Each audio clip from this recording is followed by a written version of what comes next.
नमस्कार, आप देख रहे हैं स्वराज एक्सप्रेस। मैं हूं आपके साथ राघवेंद्र। दिल्ली में सरकार का फैसला आज होने जा रहा है। वोटों की मतगणना 3 स्तरीय सुरक्षा व्यवस्था के बीच जारी है और 11 जिलों के 19 केंद्रों पर काउंटिंग चल रही है। चुनाव के रुझान भी आने शुरू हो गए हैं, जिसमें बीजेपी आगे चल रही है, जबकि आम आदमी पार्टी के केजरीवाल, सिसोदिया, आतिशी पीछे चल रहे हैं। उम्मीद है कि दोपहर बाद तक सभी सीटों के नतीजे घोषित हो जाएंगे। दरअसल मुख्य मुकाबला आम आदमी पार्टी, बीजेपी और कांग्रेस के बीच है। आज ही असली नतीजे ही तय करेंगे कि देश की राजधानी दिल्ली में अगले 5 साल तक राज कौन करेगा। हालांकि आम आदमी पार्टी ने सत्ता में वापसी का भरोसा जताया है।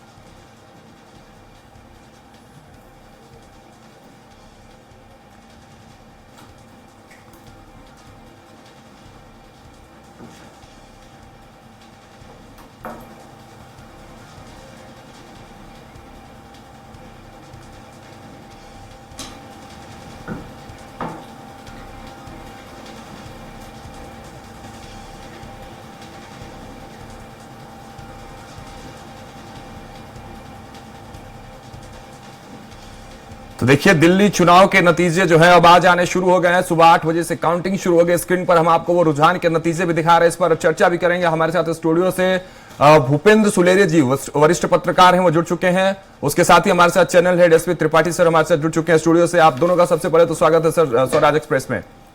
चलिए चर्चा की शुरुआत करते हैं। सबसे पहले भूपेंद्र सुलेरिया जी, आपका रुख करते हैं। वरिष्ठ पत्रकार के तौर पर आप किस तरह से इस नतीजों को देखते हैं, क्योंकि एग्जिट पोल अब एग्जैक्ट पोल में परिवर्तित होते नजर आ रहा है। देखिए, सीटें जो है 36, 70 में से 60 सीटों के रुझान वो सामने है। 36 में बीजेपी आगे नजर आ रही है, वही 23 पर आम आदमी पार्टी है और कांग्रेस के खाते में कहीं ना कहीं एक सीट जाते नजर आ रही है। तो क्या एग्जिट पोल जो था एग्जिट पोल में परिवर्तित होते नजर आ रहा है? भूपेंद्र जी जी बिल्कुल, अपने रुझानों से तो यही लग रहा है और लगभग 11 बजे के बाद ये पिक्चर क्लियर भी हो जाएगी।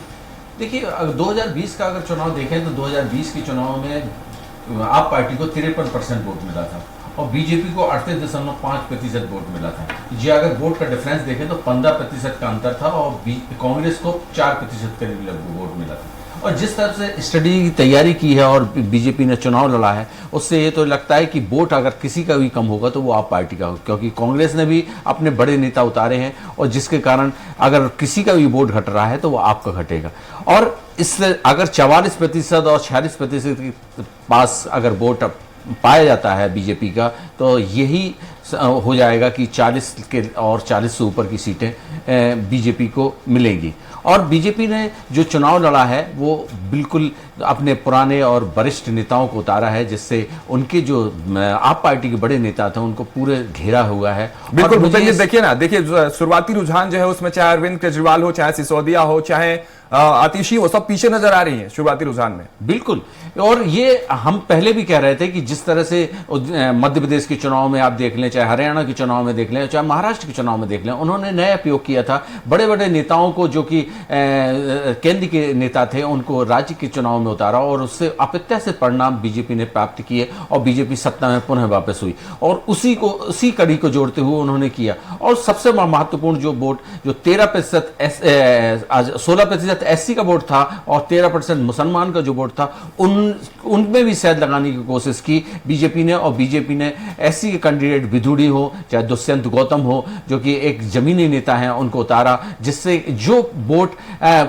उनको मिला था, आप पार्टी को 2020 में मिला था, उसका भी ध्रुवीकरण किया है। और जिससे लगता है कि जो एक आप पार्टी जो एक नैरेटिव बना रही थी कि जो कि हम ऐसा करेंगे और हम ये दे पाएंगे, और नैरेटिव के बाद नैरेटिव, तो जनता ये समझ गई कि हमको देने वाली जो पार्टी है वो शायद बीजेपी है। और इसलिए बीजेपी का ये जनाधार बढ़ा हुआ है और ये अब रुझानों में देख रहे हैं। और रुझान, क्योंकि वहाँ पे लगभग 1.5 करोड़ वोटर है और जिसमें 1.5 करोड़ वोटर लगभग 7 या 8 राउंड पे काउंटिंग में पूरे परिणाम क्लियर हो जाएंगे। और वहाँ पे सबसे ज़्यादा शासकीय कर्मचारी हैं और शासकीय कर्मचारियों को जो बजट में दिया गया है उससे भी 12 लाख की डिविडेंड दी है, उसका भी एक प्रभाव पड़ेगा। और त्रिपाठी सर, आपका रुख करेंगे। क्या किस तरह से देख रहे हैं, क्या ये एग्जिट पोल जो है वो एग्जिट पोल में परिवर्तित होगा? शुरुआती रुझान है बैलेट पेपर के, हालांकि पहले वोटिंग्स खुले थे, अब तो ईवीएम भी खुल गए होंगे। सर, क्या कुछ लग रहा है, नतीजे किस तरफ जा रहे हैं? राघवेंद्र, देखिए अभी बहुत जल्दी है, अभी शुरुआत में, अभी हमें लगता है ईवीएम अब खुलना चालू हुई है। ये बैलेट पेपर के रुझान है जिसमें 44 और 25 की बात कही जा रही है। और इसके बाद हालांकि पहली बार अगर देखें इसके पहले तो 2020 का भी एग्जिट पोल लगभग सही नहीं था। जो पिछला लोकसभा चुनाव 2024 था उसमें एक भी सही नहीं था। इस बार कुछ सही नजर आ रहा है। करीब जो 10 सर्वे हुए हैं, 10 एजेंसियों ने सर्वे किया है, उसमें से 8 बीजेपी को दे रही सीटें और 2 आप पार्टी को दे रही थी। लेकिन इससे पहले मुझे लगता है राघवेंद्र जी हमारे साथ चौहान साहब हैं, बीजेपी प्रवक्ता हैं, रायपुर से हैं, उनसे एक बार बात करते हैं। चौहान साहब, मेरी आवाज आ रही है आपको? चौहान साहब, मेरी आवाज आ रही? जी जी, मुझे आ रही है आवाज। जी चौहान साहब, बधाई दे दूं अभी से कि अभी टाइम है? देखिए, जो है वो की जनता है जिन टेस्टेड और ट्रस्टेड भारतीय जनता पार्टी को आपकी आवाज कट रही चौहान साहब, आपकी आवाज कट रही। चौहान साहब, आपकी आवाज कट रही। जी, मेरी आवाज आ रही है? हाँ, अब आ रही है जी। मैं ये बोलना चाह रहा हूं कि जो दिल्ली की जनता है जी, उसने ये देखा है कि टेस्टेड और ट्रस्टेड जो भारतीय जनता पार्टी है, जो परफॉर्मेंस वो पूरे हिंदुस्तान में, जो परफॉर्मेंस वो जिस राज्य में सरकार बना रहे हैं उसमें करे जा रही है, उसके हिसाब से सभी चीजें हो रही हैं। दूसरी बात, जो आम आदमी चौहान साहब एक पार्टी मिनट रोकेंगे। टेस्टेड और ट्रस्टेड की आपने बात की है, तो आप तो 27-28 साल से वहां दिल्ली में बाहर हैं सत्ता से, तो कैसे टेस्ट और ट्रस्टेड की बात कर रहे हैं? यही बात, ये इसलिए कि टेस्टेड और ट्रस्टेड कैसे, जो दूसरे राज्यों में भारतीय जनता पार्टी ने जो अपना परफॉर्मेंस किया और जो उसके बाद पूरे हिंदुस्तान में परफॉर्मेंस किया है, हमारे को 5वें स्थान में इकोनॉमी में लाके रख दिया, 4थे स्थान में हमारे को स्टॉक एक्सचेंज में लाके रख दिया, दूसरे स्थान में हमारे को कोरोना के बाद मोबाइल सेक्टर में लाके रख दिया। मोबाइल सेक्टर में हम लोग बहुत ज्यादा आगे बढ़ रहे हैं। फर्स्ट पहले स्थान में पूरे वर्ल्ड की बात करो, पहले स्थान पे जो हमारे को इंफ्रास्ट्रक्चर में लाके रख दिया है। तो इसलिए भारतीय जनता पार्टी आज किसी भी राज्य के लिए, किसी भी लोगों के लिए, किसी भी समाज के लिए टेस्टेड और ट्रस्टेड हो गई है। जो धर्म की राजनीति नहीं करती, भ्रष्टाचार की राजनीति नहीं करती। आज 11 साल हो गए महोदय, 11 साल हो गए हमारे को केंद्र में आए हुए, और मेरे को फक्र होता है, मैं ऐसी पार्टी से जुड़ा हूं कि जिसका एक भी मंत्री के ऊपर कोई आरोप नहीं है भ्रष्टाचार का। 11 साल हो गए। ये बहुत बड़ी बात होती है कि आप निष्ठा से अपने देश के लिए, अपने प्रदेश के लिए आप अपने काम कर रहे हैं। दूसरी बात सबसे मेन बात यह है कि जो आम आदमी थी उसको दिल्ली की जनता ने आशीर्वाद दिया, और लेकिन वो भ्रम टूटा। भले वो शीश महल का बोले, भले वो अपना शराब घोटाला बोले और सभी चीजें बोले, जिन राज्यों में ये दिल्ली से इससे कोई परफॉर्मेंस कर पाए कि सिर्फ दिल्ली जो है वो एक मेट्रो में, पूरी दिल्ली जो है प्रदेश जो है वो पूरे मेट्रो में आती है। इसमें इनकम बहुत ज्यादा होती है, इनकम बहुत ज्यादा हुई, इस वजह से आप खर्च कर पाए। आज ये दिल्ली की जनता ये भूल नहीं सकती है कि 2600 करोड़ रुपए आपने दिल्ली की जनता का खाया है। ये दिल्ली की जनता नहीं बोल सकती। आपने ये बोला था कि बिजली कटौती नहीं होगी, कटौती चालू हो गई। आपने ये बोला था कि प्रदूषण मुक्त हम यमुना देंगे, वो अभी तक आप पूरा नहीं कर पाए। आपने बोला था 5000 बसें देंगे, आप वो पूरा नहीं कर पाए महिलाओं की सुरक्षा के लिए। आपने बोला था कि हम बड़े बड़े अस्पताल खोल पाएंगे। 311 करोड़ महोदय, 311 करोड़ आपने सिर्फ किसमें लगा दिए, अपने होर्डिंग और बैनर पोस्टर में, अपनी एडवर्टाइजमेंट में लगा दिए। 311 करोड़ में हॉस्पिटल, दिल्ली को हॉस्पिटल, 3 अस्पताल मिल सकते थे, जो कि आपने छीन के सिर्फ एडवर्टाइजमेंट में लगा दिए। क्या ये दिल्ली की जनता जानती नहीं है? क्या ये दिल्ली की जनता समझती नहीं है? और उसके बाद आप इतनी ठगी करेंगे, हर चीज में ठगी की आपने, हर चीज में भ्रम और भ्रष्टाचार फैलाने की कोशिश की। क्या ये दिल्ली की जनता जानती नहीं है? दिल्ली की जनता सब जानती है, बहुत ज्यादा समझदार है। चौहान साहब आपने बाउंसर बाल में जो बजट में छक्का मारा है ना 12 लाख का, वहां कर्मचारी बहुत ज्यादा हैं, इसको आप क्या कहेंगे? देखिए, देश का पैसा देश की जनता का हक है और वो भारतीय जनता पार्टी ने किसी के ऊपर एहसान नहीं किया। भारतीय जनता पार्टी ने एक सिस्टम लाया है कि कहां पर जरूरत है एक आम इंसान को, कहां पर ये बजट जो है वो कितना कारगर साबित हो सकता है, कितना यूजफुल साबित हो सकता है, भारतीय जनता पार्टी ये हमेशा करने की कोशिश करती रही है और वही पैसा उनको देती रही है। ये नहीं है भारतीय जनता पार्टी की अपना एक भ्रष्टाचार का एक नया शगुफा चालू करके भ्रष्टाचार का कोई गाना हो जाए और जनता के बारे में सोचे मत।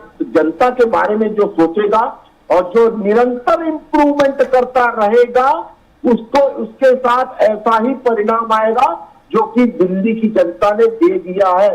और दिल्ली की जनता हो या हिंदुस्तान की हो या कहीं की भी हो महोदय, वो ये देखती है कि हमारे लिए उचित क्या है, कौन सी पार्टी है, कौन सा नेता है। जब वो दूसरे राज्यों में ऐसा कर रहे हैं तो हमारे राज्यों में कैसा करेंगे, वो ये दिल्ली की जनता या किसी भी प्रदेश की जनता ये बहुत अच्छे बखूबी से जानती है। बिल्कुल चौहान साहब, लेकिन जो ये आपने बौछार की है वादों की, मैं दिल्ली में क्या अपना रेजिडेंस लिखवा लूं क्या? 3,000 रुपए प्रतिमाह पेंशन देंगे बुजुर्गों में, लिखवा लूं? देखिए, आप अगर उसके लिए एलिजिबल है तो आप बिल्कुल लिखवा सकते हैं। नहीं, आप तो सिफारिश कर देंगे। आप अगर उसके लिए एलिजिबल है तो सिफारिश की जरूरत नहीं है। 60 बुजुर्ग मतलब 60 साल। अगर आप 60 साल के ऊपर है तो आप तो बिल्कुल मिलेगी। नहीं 60 के हैं हम। लगता नहीं है। नहीं, लेकिन आप ये लाएंगे कहां से? पहली बार दिल्ली जब से राज्य बना है, शुरू में बना है 56 में, बाद में 30-35 साल राज्य नहीं रहा है, केंद्र शासित राज्य है। उसके बाद पहली बार 6,000 करोड़ के घाटे पे बजट गया है। तो जब आप पार्टी में, मानता हूं आप पार्टी ने जो मुफ्त की रेवड़ी बांटी है उसके कारण ये घाटे में चला गया। अब आप पार्टी अगर 2,100 रुपए दे रही है महिलाओं को, आप 2,500 देने की बात कर रहे हैं। बुजुर्गों के लिए आप 10 लाख रुपए तक का मुफ्त योजना की बात कर रहे हैं। 3,000 रुपए प्रतिमाह पेंशन की बात कर रहे हैं। पैसा लाएंगे कहां से? 6,000 करोड़ पिछला बजट गया, पहली बार गया है घाटे में। ये बहुत अच्छा सवाल है। नहीं, हम आपके सामने रहते हैं तो अच्छा ही करते हैं। मैं बता रहा हूं। ये बहुत अच्छा सवाल है और देश की जनता को और हमारे चैनल के दर्शकों को भी ये समझ लेना चाहिए कि ये पैसा आएगा कहां जी। भारतीय जनता पार्टी सिर्फ ये नहीं देखती कि हमारे को ये देना है जी। भारतीय जनता पार्टी ये भी देखती है कि कहां से आएगा।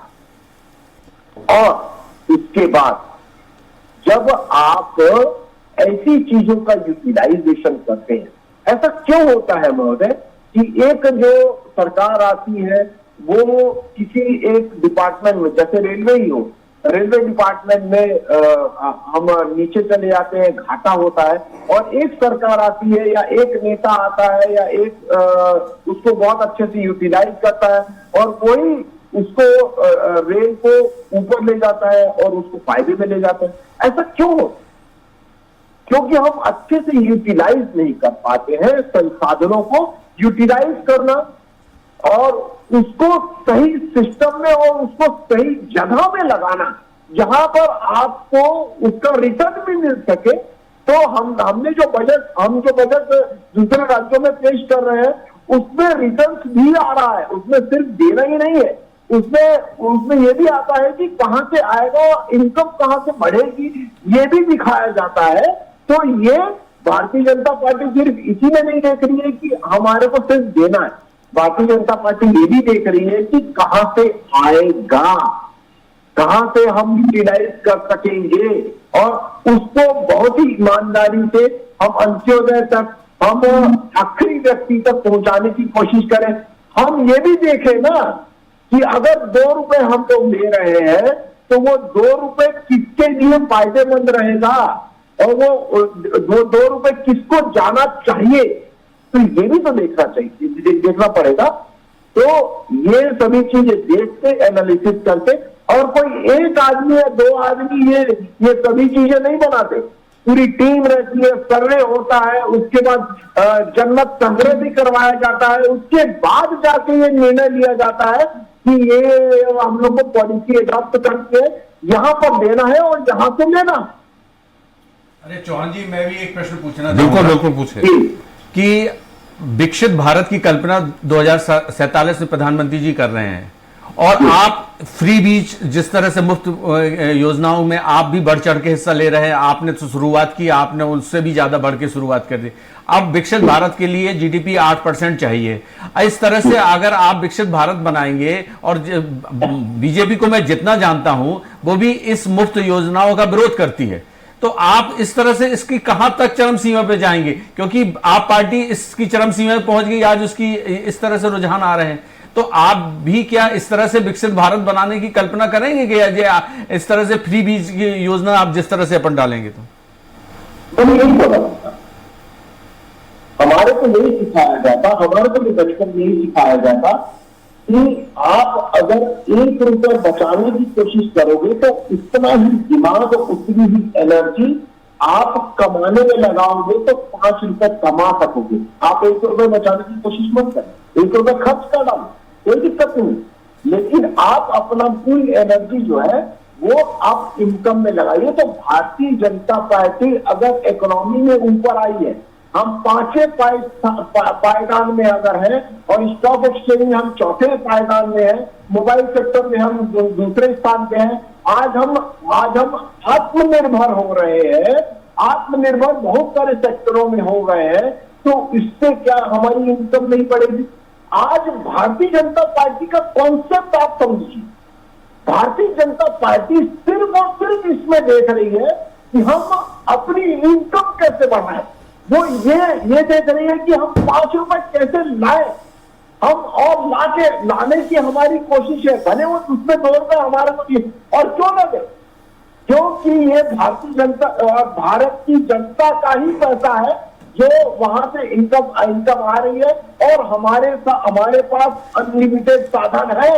आज भी हमारे पास अनलिमिटेड साधन है जिसको हम इंप्रूव करते जाएंगे, और इससे ज्यादा भी अगर देना पड़े, भारत की जनता को ही देना पड़े, और भारत के संसाधनों से ही हमारे को उपार्जन करना पड़े, तो क्यों नहीं करना चाहिए? ये ऐसे लोग बोलते हैं कि कमाई नहीं हो रही है इसलिए हम खर्चा नहीं कर पाते। हम ऐसा परिवार है कि हम बोलते हैं यहां हम खर्चा करेंगे और उससे ज्यादा कमाई करेंगे। हम सिर्फ ये नहीं बोलते कि खर्चा करिए और कमाई मत करिए। भारतीय जनता पार्टी इसमें विश्वास रखती है कि हम उपार्जन करेंगे, हमारे संसाधन है, अनलिमिटेड संसाधन है, और जो कि हमारे नेचुरल रिसोर्सेज इतने ज्यादा है कि हम बहुत अच्छे से यूटिलाइज कर सकते हैं, उसे हम यूटिलाइज करेंगे, और उसमें हम अपनी भारत की जनता को जो जरूरी है, जिसमें उनका विकास हो सकता है, जो मुख्य धारा में जोड़ सकते हैं, वो हम लोग करके दिखाएंगे। ठीक है चौहान साहब, देखिए 70 की 70 सीटों के रुझान जो है सामने आ गया है। 70 में से 45 भारतीय जनता पार्टी के खाते में नजर आ रहे हो। आम आदमी पार्टी की बात करें तो 24 सीटें, कांग्रेस एक के साथ ही जस के तस बने हुए और अन्य के खातों में शून्य दिखाई दे रहा है। त्रिपाठी सर, देखिए यहाँ पे आपसे भी बात करेंगे कि चौहान साहब परिवारवाद की बात करते हैं। आपको भी ध्यान होगा मदनलाल खुराना, उसके बाद साहब सिंह वर्मा और तीसरी सुषमा स्वराज। 3 मुख्यमंत्री बदले थे आपने, और 3 मुख्यमंत्री जब आए तो उसका रिजल्ट आपको अच्छा नहीं मिला। साहब सिंह वर्मा के लड़के केजरीवाल के सामने चुनाव लड़ रहे हैं और आगे चल रहे हैं अभी फिलहाल। ऐसी स्थिति में परिवारवाद नहीं है। जब मुख्यमंत्री को हराएंगे तो लगता है मुख्यमंत्री के दावेदार वही होंगे, सौरभ वर्मा।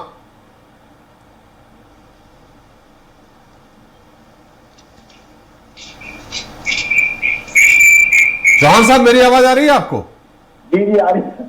चौहान साहब, परिवारवाद की बात मैंने देखा, चाहे पीएम की सभा रही हो, दूसरों की सभा रही हो, अभी भी परिवारवाद की बात करते हैं। परिवारवाद माने साहब सिंह वर्मा दिल्ली के मुख्यमंत्री रहे हैं, उनके बेटे को उधर संदीप दीक्षित कांग्रेस से हैं, अरविंद केजरीवाल जो अभी का रुझान आ रहा है उसमें पीछे चल रहे हैं, तीसरे नंबर पर चल रहे हैं, तीसरे नंबर पर। तो इन स्थितियों में निश्चित तौर पे सबसे प्रबल मुख्यमंत्री के दावेदार साहब सिंह वर्मा के लड़के हैं, तो ये परिवारवाद नहीं है। देखिए, दो चीजें होती है तिवारी जी, एक होता है परिक्रमण और दूसरा होता है पराक्रम। जी, मैं ये नहीं बोलता कि किसी भी परिवार का जो बेटा है, बेटी है या बहू है वो पराक्रमी नहीं हो सकते, लेकिन राजनीति में, राज्य की नीति में जो राज्य के लिए नीति हो, हाँ। उसमें काबिल इंसान ही आना चाहिए। लेकिन ये ऐसा जरूरी नहीं है कि वो उसका बेटा काबिल हो या ना हो। अगर वो काबिल है तो बिल्कुल आना चाहिए। दशरथ का लड़का राम, दशरथ का बेटा राम जो काबिल थे, इस वजह से कर दिया। और उनको राम को बैठना चाहिए था, क्यों नहीं बैठना चाहिए, बिल्कुल बैठना चाहिए। लेकिन अगर दुर्योधन जैसा अगर कोई राजकुमार है तो उसको क्यों बैठना चाहिए? तो ये विक्रम और पराक्रम में बहुत ज्यादा अंतर है। अगर वो पराक्रमी है, अगर वो परिवार का ही है क्यों ना हो, और अगर वो पराक्रमी है तो बिल्कुल उनको आगे आना चाहिए। और ये भारतीय जनता पार्टी का ही निर्णय होगा, कोई एक परिवार का निर्णय नहीं होगा, ये भारतीय जनता पार्टी का निर्णय होगा। और भारतीय जनता पार्टी भी तो एक परिवार है, और ये जो उनके बेटे हैं, ये परिवारवाद की भाषा आपने बहुत अच्छी सुनाई, परिवारवाद की भाषा आपने कि 10 राम, अरे युवराज चलते थे पहले, बड़ा बेटा ही राजा हुआ करता था। दुर्योधन भी राजा हुए हैं, दुर्योधन युवराज थे। मैं वही बोल रहा हूं ना तिवारी जी, अगर मान लीजिए कि उसमें पराक्रम है, उस राज्य को संभालने का, उस देश को संभालने का, उस देश की जनता को खुश रखने का, उसको अच्छे से चलाने का अगर पराक्रम है तो उसको बनना चाहिए, क्यों नहीं बनना चाहिए? और उसमें जो सबसे श्रेष्ठ हो उसको बनना चाहिए, क्यों नहीं बनना चाहिए? और वो इसकी क्या गलती है कि अगर राजा का लड़का है वो, और इसमें उसकी क्या गलती है? लेकिन अगर वो सिर्फ राजा का लड़का है और वो पराक्रमी नहीं है, तो मैं कहता हूं, मैं इसका विरोध करता हूं कि उसको नहीं बनना चाहिए। क्यों बनना चाहिए? ये पराक्रमी और गैर पराक्रमी का मापदंड क्या है? बिल्कुल भाई सौरभ वर्मा ने क्या भाजपा के लिए किया? बहुत अच्छी बात है। सौरभ वर्मा जो है, कौन सा वर्मा? सौरभ वर्मा जो है, प्रवेश, सॉरी माफ करिएगा, सौरभ नहीं, प्रवेश वर्मा जी, प्रवेश वर्मा। मैं ये बोल रहा हूं कि उन्होंने वो 10 साल से हमारी भारतीय जनता पार्टी में निरंतर वो पदाधिकारी है, उनका काम देखा गया है। और उसके बाद आज आप ये देखिए कि भारतीय जनता पार्टी सिर्फ और सिर्फ एक नाम के हिसाब से कोई भी राज्य, कोई भी शहर और कोई भी देश नहीं चला रही है। अगर हम मोदी का नाम लेते हैं तिवारी जी, तो मोदी सिर्फ एक नाम नहीं है, वो एक काम है। ये भारतीय जनता पार्टी है, ये कोई कांग्रेस पार्टी नहीं है। जिसको पिछले 108 वर्षों से सिर्फ 9 इनके राष्ट्रीय अध्यक्ष बने हैं, और हम सब जानते हैं कि वो पिछले 9 राष्ट्रीय अध्यक्ष कौन सी फैमिली से आते हैं, ये हम सब जानते हैं। दूसरी बात, ये भारतीय जनता पार्टी है। भारतीय जनता पार्टी, आप भी जानते हैं कि ऐसे कई नेता हैं जो अब जैसे हम बड़े बड़े नेताओं का नाम लेते हैं, और उन्होंने अपने मुंह से बोला कि मेरी राजनीति में मेरे परिवार का कोई योगदान नहीं है, इस वजह से मेरी संपत्ति में उनका हक हो सकता है, लेकिन मेरी राजनीति में उनका हक नहीं हो सकता है। ये भारतीय जनता पार्टी के वरिष्ठ नेता ने बोला है। ऐसे में गर्व करता हूं अपनी भारतीय जनता पार्टी के नेताओं के ऊपर जो ऐसा वक्तव्य भरी सभा में देते हैं। और यही सोच है भारतीय जनता पार्टी की, इसीलिए भारतीय जनता पार्टी आज आगे है और इसीलिए वो विश्व की सबसे बड़ी पार्टी है, क्योंकि इस विचारधारा से हर कोई ऐसा इंसान जुड़ना चाहता है जो अपने देश को, अपने समाज को प्रेम करता है, वो हर इंसान ऐसे जुड़ना चाहता है और जिसका परिणाम हम अभी तीन पे देख ही रहे हैं। चलिए राघवेंद्र। ठीक है, हमारे पास राजेश यादव कांग्रेस प्रवक्ता भी जुड़ चुके हैं, उनका रुख कर लेते हैं। राजेश जी, बहुत बहुत स्वागत है सबसे पहले तो स्वराज एक्सप्रेस में आपका। राजेश जी, आवाज पहुंच रही है आप तक? मुझे आपकी आवाज आ रही है, पर मैं देख पा रहा हूँ शायद कैमरा मेरा नहीं चल पा रहा है अभी और सामने स्क्रीन पे नहीं आ पा रहा हूँ। क्या आप मुझे सुन पा रहे हैं? बिल्कुल, आवाज आपकी आ रही है। जो भी टेक्निकल ग्लिचेस है वीडियो को लेकर वो क्लियर कर ली जाएंगी, लेकिन आवाज आ रही है और आवाज ही आज बुलंद रखनी होगी, क्योंकि देखिए जो नतीजे हैं 70 के 70 सीटों पर रुझान सामने है। संजय जी, एक सीट आपको मिलते हुए नजर आ रही है। हंसने खिलखिलाने का मौका तो नहीं, लेकिन दिल्ली आपको शायद मुस्कुराने का मौका जरूर दे रही है कि एक सीट लेकर आप भी मुस्कुराते रहे दिल्ली में। क्या कहेंगे?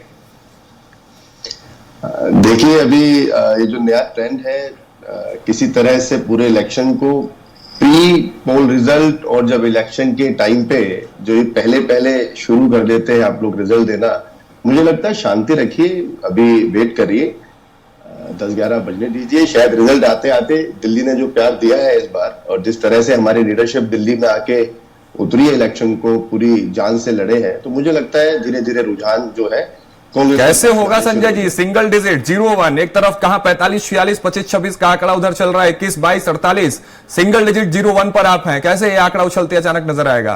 मंडल साहब, नाम राजेश यादव है, संजय नहीं है। माफ कीजिएगा राजेश यादव जी। नहीं, हम लास्ट डिबेट में त्रिपाठी जी से बात कर रहे थे। देखिए, दिल्ली ने इस बार दोबारा अपना प्यार कांग्रेस की तरफ डाइवर्ट किया है। अगर आप पिछले 2 इलेक्शंस में ये बस सही है कि कांग्रेस का खाता नहीं खुल पाया दिल्ली में, लेकिन इस बार जिस तरह से सेंट्रल लीडरशिप दिल्ली में इन्वॉल्व हुई है, जिस तरह से जो पुराने लीडर्स थे वो मैदान में कूदे हैं और जिस तरह से मतदाताओं का ध्यान दोबारा शीला दीक्षित के टाइम को, उनके काम को याद करते हुए जिस तरह से उनका मन दोबारा कांग्रेस की तरफ आया है, मुझे लगता है इस बार धीरे धीरे जब शुरू होगा, क्योंकि आपके पिछले 2 दिन से जो रुझान आप लगातार दिखा रहे हैं और ये जिस तरह से मीडिया पूरा एकदम कांग्रेस को 0 या 1 या 5 की कैटेगरी में दिखा रहा है, उस तरह के रुझान बिल्कुल नहीं है। मतदाताओं का प्यार रहा है और धीरे धीरे दिन जब चलेगा, सूरज ऊपर उठेगा, तो मुझे लगता है हमारा जो कांग्रेस का खाता है वो भी बढ़ना शुरू हो जाएगा। क्योंकि इस बार जम के, मतलब ऐसा बात नहीं है, मतदाताओं का जो प्यार टेबल पे दिखाई दिया है, कांग्रेस की टेबल की तरफ आए हैं, वोटों की तरफ, मुझे लगता है उनका डाइवर्ट होना लाजमी है। राजेश जी, मैं एसपी त्रिपाठी बोल रहा हूँ। जी त्रिपाठी जी। जी राजेश जी, वाकई में आपने बिल्कुल सही कहा। इस समय गरीब की गाय मीडिया ही है। अगर आपके अनुकूल कोई रुझान आया, आपके अनुकूल कोई वक्तव्य आया, तो मीडिया ने सही दिखाया। आपके प्रतिकूल अगर कोई वक्तव्य आपने दिया, उसको मीडिया ने दिखाया, तो मीडिया ने तोड़ मरोड़ के पेश किया। तो ये बिल्कुल सही, बिल्कुल आपने सही कहा। और ये हालांकि आपने जो ये कहा कि आप लोग जो शुरू से ही दिखाने लगते हैं, तो मुझे लगता है अब हम लोगों को टीवी चैनल वालों को सुबह 6 बजे से बुलेटिन नहीं स्टार्ट करना चाहिए। मुझे 11 बजे के बाद बुलेटिन आज स्टार्ट करना था आपके अनुसार। खैर, हमारे राघवेंद्र जी जो एंकरिंग कर रहे हैं बड़े दुखी नजर आ रहे हैं। उसकी वजह यह है कि इन्होंने दिल्ली में अपना जो आपने युवा उड़ान योजना के तहत जो शिक्षित बेरोजगारों को 8,500 रुपए प्रतिमाह देने की बात कही थी, तो ये बाकायदे राघवेंद्र जी ने भी जाके वहां अपना नाम इंदराज करा दिया था कि हमको भी मिलने लगेगा। ये आप चूंकि एक सीट में रह गए हैं, इस कारण थोड़ा ये राघवेंद्र जी दुखी नजर आ रहे हैं हमको। खैर, चाहे आपने मुफ्त योजनाएं चलाई हो, उससे बढ़ के भारतीय जनता पार्टी ने मुफ्त योजनाएं चलाई, आपने उनसे भी बढ़ के आगे कर दिया था। मैंने आपसे सवाल भी किया था कि पैसा कहां से लाएंगे। पहली बार घाटे का बजट दिल्ली में पेश हुआ था, आपने कहा सब व्यवस्थित हो जाएगा, लेकिन जनता ने आपको बिल्कुल आप पे विश्वास ही नहीं किया। सारी योजनाएं, मुफ्त योजनाएं, चाहे आपने वो कौन सी दीदी योजना लेकर आए थे, युवा उड़ान योजना लेके आए, सबको एक तरह से रिजेक्ट कर दिया वहां की जनता ने। फिलहाल जो रुझान है उसके अनुसार बात कर रहा हूं। आगे आप बेहतर कर रहे हैं कि सत्ता की कुंजी आपके पास होगी, हो सकता है मेरी शुभकामनाएं भी हैं आपके साथ, लेकिन फिलहाल जो रुझान है उसमें वहां की जनता ने आपको पूरी तरह से रिजेक्ट कर दिया। 15 साल तक आपका शासन था, उसके बाद देखिए त्रिपाठी जी, मतदाताओं का तो जो भी रिजल्ट रहेगा उसको सर माथे पर, और उसी तरीके से जिस तरीके से हम लोग सेवा करते रहे, कांग्रेस पार्टी उसी तरीके से काम करती रहेगी।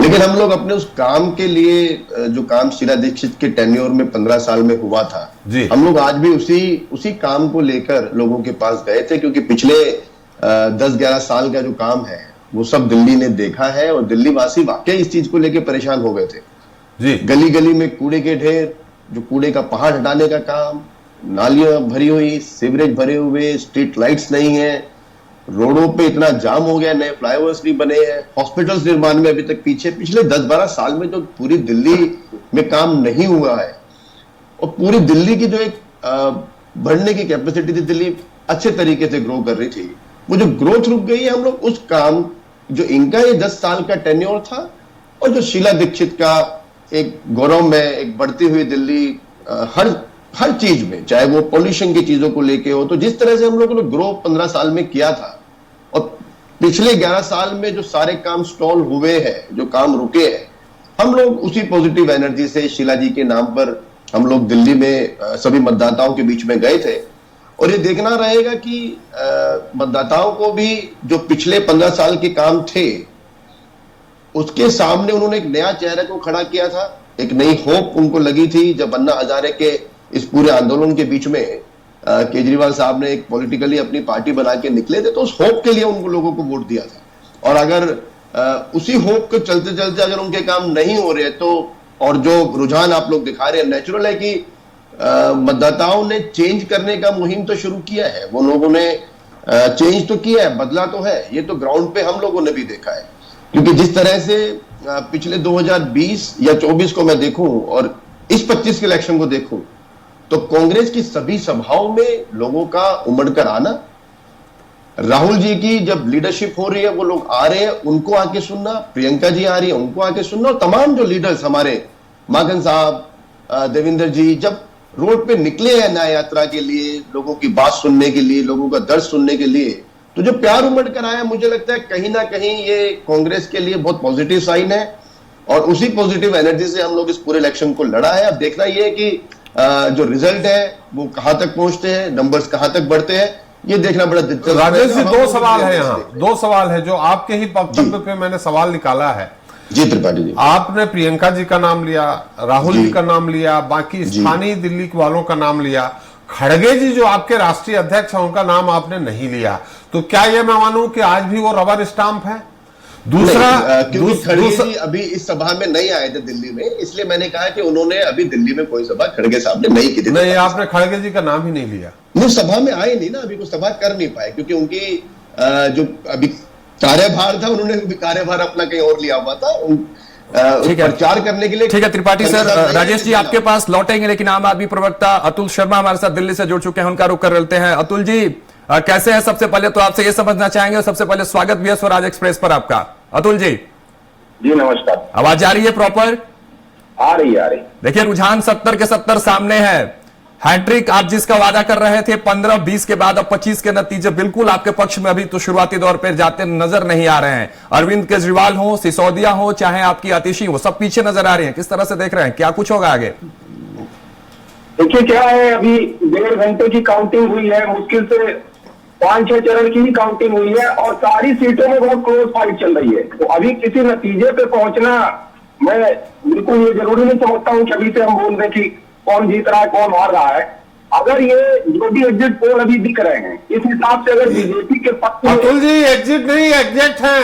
एग्जिट का कल तक का समय था अतुल जी? अब एग्जिट तो अभी देखिए ना, अभी एग्जैक्ट पोल कैसे बोल, अभी काउंटिंग है ना, तो अभी मैं एग्जिट ही बोल रहा हूँ। कोई किसी सीट में रुझान आ रहे हैं, एग्जिट पोल नहीं, रुझान आ रहे हैं, रुझान है ये, बिल्कुल रुझान है। चुनाव अतुल जी चुनाव रूपी परीक्षा के परिणाम के जो परीक्षा की कापियां जांचनी शुरू हो गई हैं, एक एक प्रश्न पत्र के एक एक प्रश्न जांचे जा रहे हैं, उसके नंबर दिए जा रहे हैं। जचनी चाहिए, और आपके ये जो रुझान आप बता रहे हैं, अगर ये परिणाम में बदलते हैं तो देश के लिए एक खुशी की बात यह होगी कि आम आदमी पार्टी के केजरीवाल जी ये कहते थे कि हम राजनीति करने नहीं सिखाने आए हैं। आज अगर स्कूल, शिक्षा, स्वास्थ्य, इन सब की बात बीजेपी करने लगी और हमारी योजनाओं को जन कल्याणकारी योजना बोली है, तो मैं चाहता हूं कि दिल्ली की जनता की वो सेवा करे, स्कूल ना बंद करे, अस्पताल ना बंद करे। बस यही गुजारिश है। अगर आपके रुझान परिणाम में परिवर्तित होते हैं तो बाकी लड़ाई अभी बहुत क्लोज चल रही है। कई सीटें हैं जो मैं खुद देख रहा हूं कि 100, 50, 75, 150, 200 वोटों से आगे पीछे हो रही है। तो अभी किसी परिणाम पे पहुंचना जल्दबाजी होगी। जी, परिणाम पे पहुंचना बिल्कुल जल्दबाजी होगी। आपने कहा कि स्कूल, कॉलेज ये नहीं बंद होने चाहिए। बीजेपी को आप एक तरह से परोक्ष रूप से आप बधाई दे चुके हैं, लेकिन यही अभी हमारे साथ राजेश जी दिल्ली से ही हैं, वो भी बोल रहे हैं कि वहां की जनता ने जो 10 साल 11 साल का जो भी शासन देखा है उसके अगेंस्ट में वोट किया है। तो निश्चित तौर पे स्वास्थ्य सुविधाएं हो, चाहे स्कूल की सुविधाएं हो, शिक्षा सुविधाएं हो, इस मामले में भी केजरीवाल को रिजेक्ट कर दिया है दिल्ली की जनता ने। इस कारण बीजेपी को अल्टरनेट के तौर पे देख रही है। देखिए, रिजेक्ट करने का मतलब है तो फिर पिछले 10 साल में केजरीवाल ने जो 22,711 क्लासरूम बनवाए हैं तो वो भी बीजेपी गिरा देगी क्या? रिजेक्ट का क्या मतलब होता है? देखिए, यहाँ पे एक चीज का बीजेपी ने फायदा उठाया है और वो क्या है कि एलजी साहब से जो बराबर अमित शाह जी के इशारे पर एलजी साहब से तनातनी आम आदमी पार्टी की बनी रही, इस चीज को मुद्दा बनाया और इस चीज को बीजेपी ने भुनाने की कोशिश की और कहीं ना कहीं भुनाते हुए दिख भी रही है। बाकी जो काम हुए हैं तो वो हुए हैं, वो बिल्कुल। और दिल्ली की बीजेपी ने अपने सोशल मीडिया हैंडल पे बोला था त्रिपाठी जी कि दिल्ली में जितनी जन कल्याणकारी योजनाएं चल रही हैं वो सतत जारी रहेंगी, तो उनको ये जारी रखें, स्कूल ना गिराए, अस्पताल ना बंद करे, बच्चों के भविष्य से खिलवाड़ नहीं हो। नहीं, आप अतुल जी यहाँ गलत बोल रहे हैं। बीजेपी ने जो अपने घोषणा पत्र में कहा है उसने फ्री बिजली और पानी के लिए कहा है, महिलाओं की यात्रा के लिए कहा है, बाकी आपकी योजनाओं को लागू रखेगी ये नहीं कहा। त्रिपाठी जी, मैं वही तो कह रहा हूँ ना कि हमारी योजनाओं को जन कल्याणकारी योजना बना के ये जनता के पास गए और एलजी साहब से तनातनी को मुद्दा बनाया, जनता को इन्होंने भ्रमित किया और कहीं ना कहीं भ्रमित करने में सफल रहे और परिणाम आपके सामने दिख ही रहे हैं। सुलेरे जी, मुझे लगता है कि अतुल जी जिस तरह से बता रहे हैं कि भ्रमित किया, जन कल्याणकारी योजनाओं को कैप्चर कर लिया बीजेपी ने, क्या ऐसा लगता है सुलेरे जी? ये तो इसके माहिर हैं, ये लोग तो इस तरह से बोलते ही हैं। मेरा शर्मा जी एक प्रश्न है आपसे कि क्या अगर ये रुझान परिणाम में परिवर्तित हुए तो केजरीवाल जी क्या दिल्ली में राजनीति करेंगे कि कहीं और पंजाब चले जाएंगे? पंजाब चले जाएंगे क्योंकि सरकार वहां है आपकी। क्या शर्मा जी, फोन काट दिया लगता है उन्होंने। शायद मुझे लगता है पंजाब चले गए। लेकिन इसमें इन्होंने स्कूल की बात नहीं की। आप त्रिपाठी जी नोट करेंगे वो सब अब स्कूल से क्लासरूम में आ गए जी। ठीक है, पहले कहते थे हम स्कूल्स बनाएंगे, हम लोग हर साल, हर महीने, हर दिन एक स्कूल बनता रहेगा। कॉलेजेस की बात उन्होंने नहीं की, उन्होंने लोकपाल की बात नहीं की, उन्होंने हॉस्पिटल की बात नहीं की, उन्होंने फ्लाईओवर की बात नहीं, उन्होंने मेट्रो एक्सपेंशन जो 4th स्टेज पे चले जाना था उसकी बात नहीं की, उन्होंने कूड़ा घर की बात नहीं की। तो तमाम जो मुद्दों पे जिसको केजरीवाल बड़े अन्ना आंदोलन के बाद बहुत स्पष्ट रूप से चलाते हुए आ रहे थे कि दिल्ली में कॉलेजेस की जरूरत है, दिल्ली में स्कूल्स की जरूरत है, और वो बातें अब सिर्फ क्लासरूम्स तक आ गए कि हमने 200 क्लासरूम्स बनाए जी। तो कैन यू इमेजिनेशन, जो एक दिखाया गया था एक सपना और एक्चुअल में जो दिल्ली वालों को समझाया जा रहा है अब, तो किस तरह से परिवर्तन किया गया है उनकी सोच पे। दिल्ली वालों को बताया गया है कि जो आप सोच रहे थे, जो हम कह रहे थे, वो तो नहीं हो पाएगा, पर हम लेकिन राजेश जी एक सवाल, एक प्रश्न मेरा आपसे यह है कि आपने भी जो सपने दिखाए दिल्ली वासियों को, वो भी दिल्ली वासियों ने सिर्फ सपना और ख्वाब समझ कर ही एक तकिए के किनारे रख दिया, उसको भी हकीकत नहीं समझा, शायद इसीलिए रुझान में अभी बहुत पीछे चल रहा है।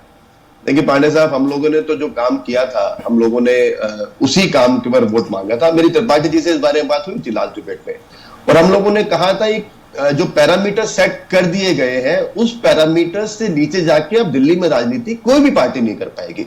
बहरहाल ये हम लोग नहीं, हम लोग चाहे उसमें बीजेपी हो, चाहे उसमें आम आदमी पार्टी, चाहे कोई भी पॉलिटिकल पार्टी जब करेगी तो उस पैरामीटर से ऊपर बढ़ के ही आपको राजनीति कर पाएंगे। उस पैरामीटर से कितना आगे बढ़ पाएंगे उसकी कैलकुलेशन हर पॉलिटिकल पार्टी को करके फिर उसके बाद लोगों के हित में जाना चाहिए। राजेश जी हमारे साथ चौहान साहब हैं, बीजेपी प्रवक्ता।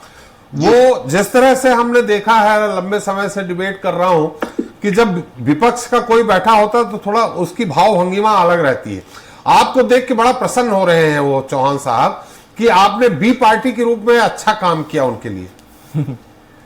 हम लोगों को कहना उल्टा है। हम लोगों को लगता है कि कहीं ना कहीं आम आदमी पार्टी के साथ मिलके जिस तरह से हरियाणा, गोवा और बाकी सब इलेक्शंस में हम लोग उसको हर बार भुगतते हैं, इसको भुगतना ही बोलेंगे जी, क्योंकि जिस तरह का वोट शेयर है, जब हम 3 जगह ट्रायंगुलर इलेक्शन कोई भी लड़ते हैं तो सबसे ज्यादा नुकसान उसको कांग्रेस पार्टी को होता है जी। जब आमने सामने की लड़ाई होती है तो मुझे लगता है कांग्रेस पार्टी को आज भी किसी भी इलेक्शन में अच्छी सपोर्ट मिलता है, अच्छा वोट शेयर उनकी तरफ आता है। लेकिन जब जब ट्रायंगुलर के बीच में कांग्रेस पार्टी फंसती है, उसका सारा का सारा जो बेनिफिट है वो बीजेपी पार्टी को मिलता है।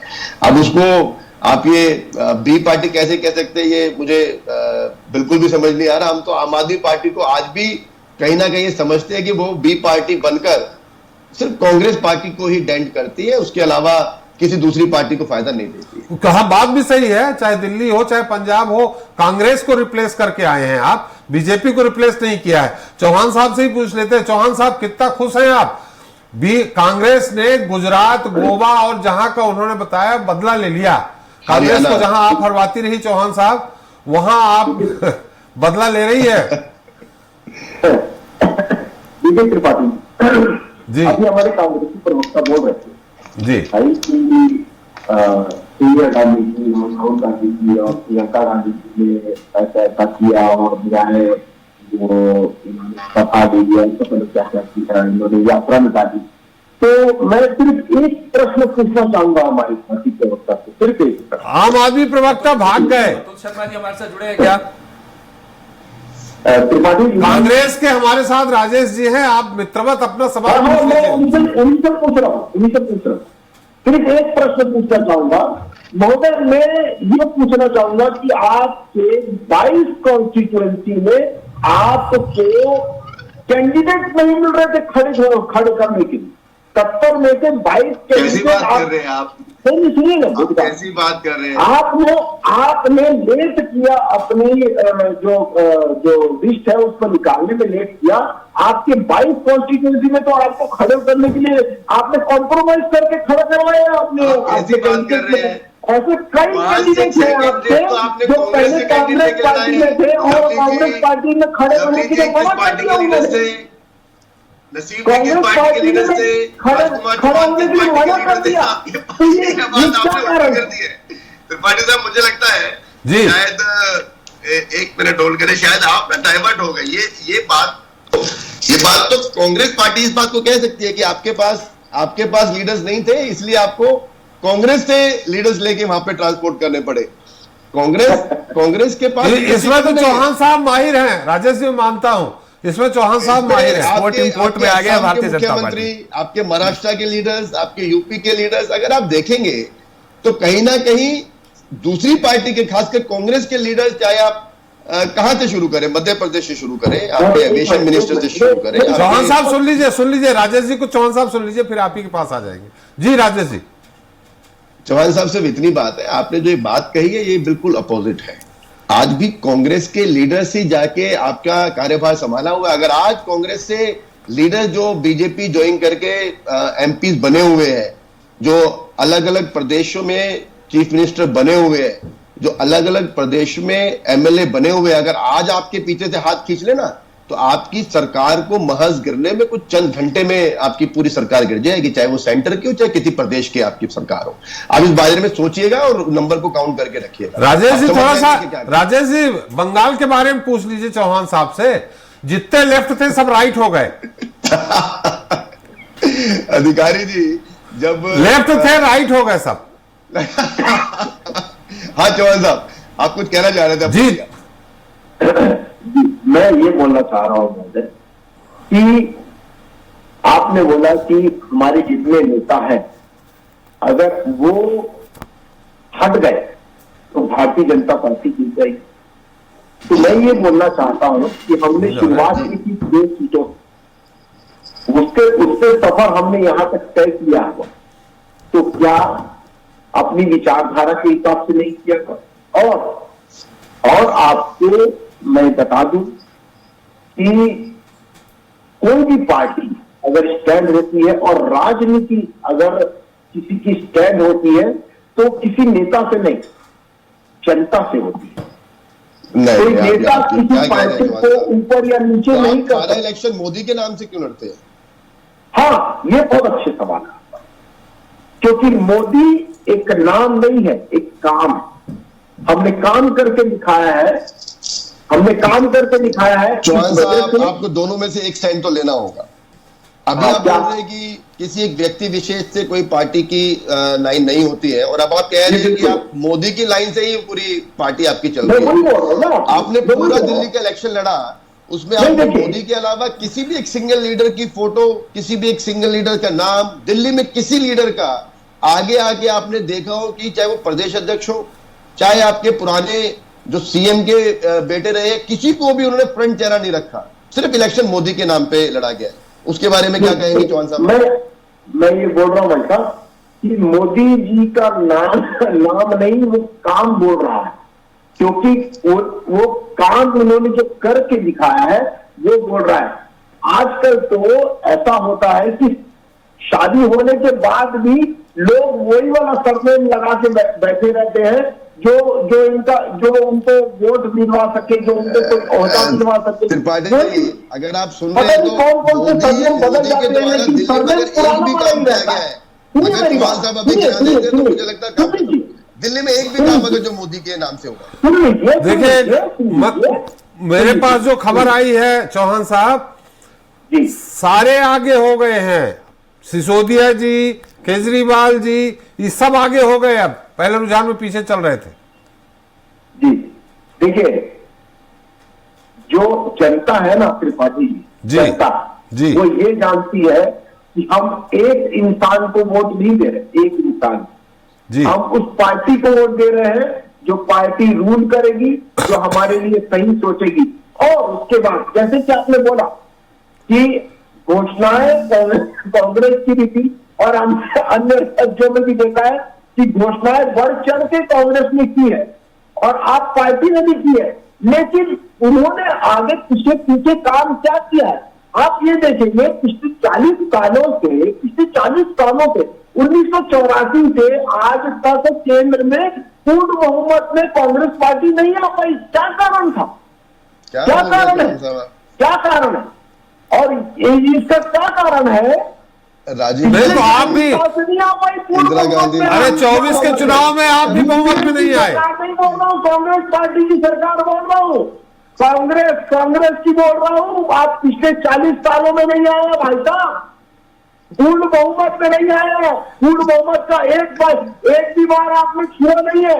40 साल में बोलिए चौहान साहब, 35 साल बोलिए, 85 में पूर्ण बहुमत था, 90 के बाद की बात करिए।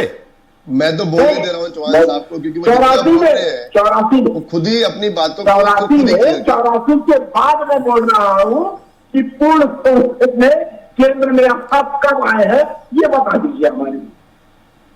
राजीव गांधी चौहान साहब सुन लीजिए, राजेश जी कुछ कह रहे हैं। साक्षर हुआ है हिंदुस्तान, उनका रिकॉर्ड अभी तक 400 पार का नारा आप लगा रहे थे लगातार, आप आज तक राजीव गांधी का टेन्योर का रिकॉर्ड नहीं तोड़ पाए, इंदिरा गांधी का टेन्योर का रिकॉर्ड नहीं तोड़ पाए। इतना अभी जो आप एक देखिए क्या होता है, 2 तरह की राजनीति है, एक दिखावे की राजनीति है और एक एक्चुअली फैक्ट्स की और एक्चुअल नंबर्स की राजनीति है। उस नंबर की राजनीति को बीट करने में जो मोदी को आपने विश्व गुरु बनाया हुआ है और मोदी को बताया हुआ कि सबसे ज्यादा आज तक जो भारत के इतिहास में सबसे ज्यादा वोट आई है, ये चौहान साहब ऐसा नहीं है। राजीव गांधी के टेन्योर में मुझे नंबर्स एग्जैक्टली याद नहीं, I would have put the numbers also, क्योंकि आज का डिबेट उस तरफ नहीं था। त्रिपाठी जी, अगर आपको याद है 90s में जब राजीव गांधी जी जीते थे, जब पूर्ण बहुमत इंदिरा गांधी के बाद राजीव गांधी को मिला था, उस वक्त कितने नंबर्स थे? अगर आपकी मेमोरीज में अगर याद है तो आप बता पाएंगे। कब की बात कह रहे हैं आप? ये इंदिरा गांधी जी के बाद, मैंने 84 में, उसके बाद 86 या 85 में जब राजीव गांधी जी पीएम बने थे, मैंने की बात करो। 84 में जो हुआ था उसमें 400 के पार थी कांग्रेस। एक बार चौहान साहब को जरा याद दिला दीजिए, चौहान साहब को याद नहीं। चौहान साहब, ये नंबर्स मैंने आपको बता दिए, ये बात आपका आंसर मिल गया। आज तक आप उस नंबर्स को आप आज तक बीट नहीं कर पाए। सुनिए, आपने 400 पार का नारा दिया था इस बार, और 400 पार में क्या हालत है आपको पता। आपको बैसाखी में आपकी सरकार चल रही है, जिसको आप बोल रहे पूर्ण बहुमत नहीं मिला, वो आपकी सरकार के लिए है कि आपकी सरकार आज बैसाखी में खड़ी है। एक तरफ जेडीयू है और दूसरी पार्टी में आपके चंद्रबाबू नायडू साहब है। तो बैसाखी कब हिल जाए, सरकार कब गिर जाए, उस पैरामीटर में भी आप खड़े। देखिए, नहीं राजेश जी गलत बोल रहे, नहीं गिरेगी। देखिए, अतिरिक्त अनुदान दिया गया है बिहार और जी अब आंध्रा को, लेकिन अतिरिक्त बजट में प्रावधान कर दिया है। बिल्कुल ठीक कह रहे थे त्रिपाठी साहब। अब बात करते हैं दिल्ली की। चौहान जी, दिल्ली की राजनीति बड़ी विचित्र है। अगर आप देखेंगे, दिल्ली की राजनीति बड़ी होप पे चलती है और बड़ी उम्मीद से चलती है। अगर ये बात ध्यान करें, अगर चुनावी जो रिजल्ट आ रहे हैं अगर आपके पक्ष में आ रहे हैं, आप मतलब मैं अभी आपकी पार्टी की बात कर रहा हूं, तो समझ लीजिए बहुत जिम्मेदारी अब आपकी पार्टी के ऊपर भी है। आपने बताया कि तमाम जो प्रलोभन दिए गए हैं, जो वादे किए गए हैं, वो कांग्रेस और आम आदमी पार्टी से किए गए। ऐसा नहीं है, बीजेपी ने भी उस पैरामीटर से ऊपर जाके आपने सारे वादे किए। आपने सारे उन पैरामीटर्स को तो रखा है। आपने खुद, आपके मोदी जी ने कहा है कि वो तो जितना हम आम आदमी पार्टी जो बेनिफिट दे रही है वो तो रहेंगे, और उसके ऊपर जाके आप बेनिफिट देंगे। वो चैलेंज आपके लिए भी रहेगा। मैं बड़ी देर से सुन रहा हूं आपको, आप अपनी बात छोड़कर आम आदमी पार्टी और भारतीय जनता पार्टी की बात कब से कर रहे हैं कि आपको यह करना पड़ेगा, आम आदमी पार्टी ने यह किया। आप उन पैरामीटर्स पर अपने आप को क्यों नहीं खड़े कर पाए, क्यों नहीं सेट कर पाए कि आपकी भी उम्मीदों को जनता समझ पाई, आप उनकी उम्मीदों पर खड़े क्यों नहीं उतर पाए? अपनी बात आप बताइए ना। पांडे जी, अगर नंबर्स हमारे 46 होते तो मैं बिल्कुल आपको अपने पैरामीटर्स के और अपने काम के बारे में, पैरामीटर्स तो आपने भी सेट किया यादव साहब, पैरामीटर्स आपने भी सेट किया, तो कहां कमी रह गई कि पैरामीटर्स आप उस हिसाब से, उस लिहाज से सेट नहीं कर पाए कि दिल्ली की जनता की जो होप की आप बात कर रहे थे, उस होप की पैरामीटर्स के उस लेवल को आप क्यों नहीं क्रॉस कर पाए? कहां कमी रह गई, इस पर बात करिए।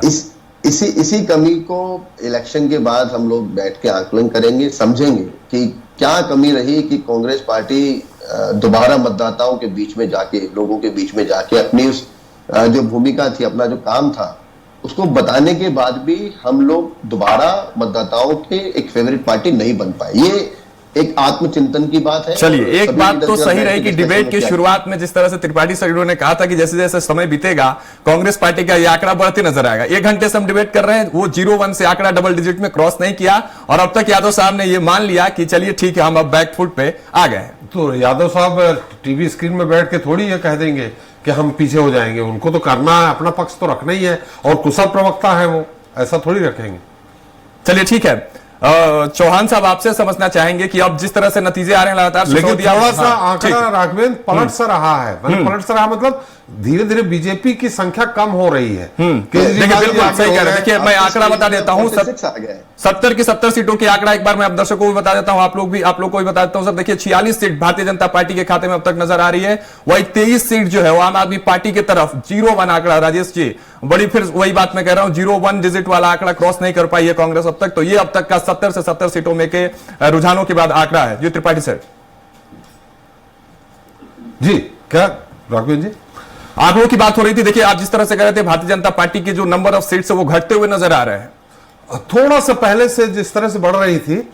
अभी जो मेरे के पास रुझान है, उस रुझान के अनुसार राजेश जी को तो खुश होने की जरूरत नहीं है, लेकिन चौहान साहब को बता दें कि जो आम आदमी पार्टी के जो प्रत्याशी आगे हैं वो 1000-1200-1500 वोट से आगे हैं। अभी 2 ही राउंड हुए हैं, और बीजेपी की जो प्रत्याशी आगे चल रहे हैं वो 200, 300, 250 इस तरह आगे चल रहे हैं। तो जैसे अभी केजरीवाल जी अब आगे हो गए, फिर से मनीष सिसोदिया भी आगे हो गए, भी आगे हो गए। आतिशी हालांकि पीछे चल रही है, आतिशी पीछे चल रही है, 1100 कुछ वोटों से पीछे चल रही है आतिशी जी।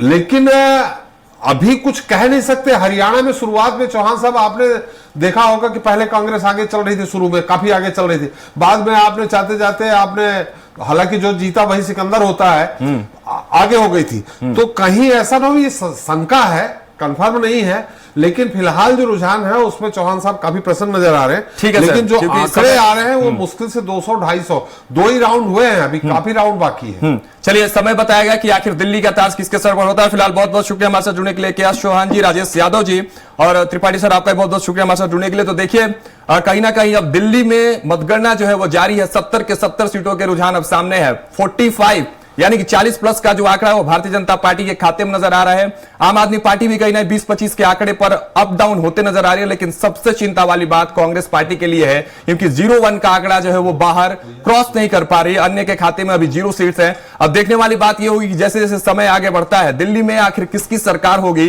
ये आने वाले समय के साथ तय हो जाएगा। फिलहाल अभी के लिए इतना ही, मुझे दीजिए इजाजत, नमस्कार।